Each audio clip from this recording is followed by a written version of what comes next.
Good morning, everyone. We're continuing here in KITZUR HILCHOS SHABBOS. We're in the laws of techina, not that which you like to dip your challah or your pita into, but techina, which means over here the grinding or the mashing of things.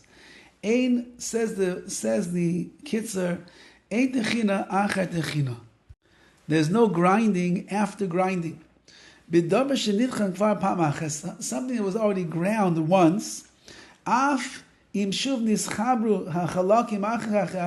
if the things that were ground now become unified together as one, there's not an issur, there's no prohibition of teichin, of grinding it once again, as we're going to see. Shinui, number 2, he says over here, you're allowed to do things with a shinui, with a roundabout way. Even though that by the other malachis of Shabbos, we don't really make a distinction whether you do it in the way that it normally is done, or you do it with a shina, with a roundabout way, an unusual way to do it.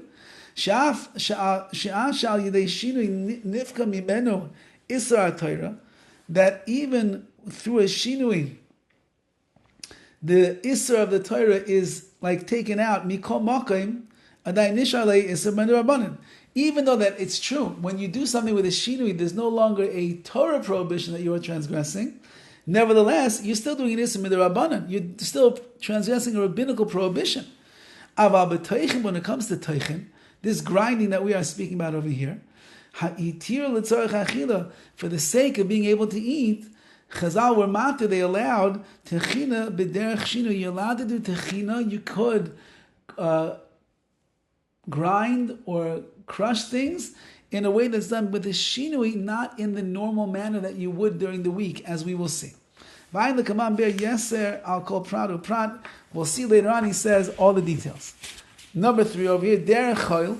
What is derech chol? The way of the mundane. Even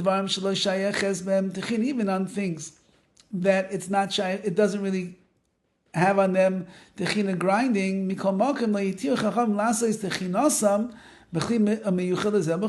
Nevertheless, you still cannot use a kli, a vessel that is normally used, a tool that is normally used for techina, for grinding. Why?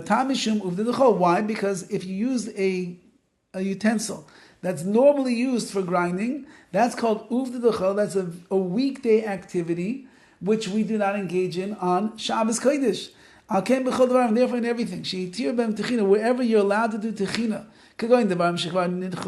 something that already was ground once, or things that don't grow from the ground, or if you're allowed to do it close to the meal. You cannot use the utensil, the tool that you normally would use during the week. And he's going to explain those things that do not grow from the ground. Therefore, you're allowed to crumble cheese. Now, cheese, he's understanding over here, apparently is, let's say, therefore you're allowed to crumble the cheese. That's like techina, but it's not growing from the ground. Or you're allowed to chop meat, beitzim or eggs, very fine. You're allowed to cut all these things very, very small because they're not growing from the ground. Nevertheless, we already learned you can still not use a kli, a utensil from your kitchen that you normally would use during the week to cut these things into small pieces. Al-kain, therefore, you're not allowed to grate cheese with a grater on Shabbos. You know, one of those metal graters where you grate the cheese and you make it into small things. You can't use that on Shabbos. Also, you cannot cut meat or eggs b'sakin agadol with a big knife that normally you would use during the week. Kaifitz, a chopper. You know those butcher chopper knives, big ones, bang bang. You can bang it on the cutting board and make the things into small pieces. You cannot use that type of knife. You can use a knife, obviously. How else are you going to cut it?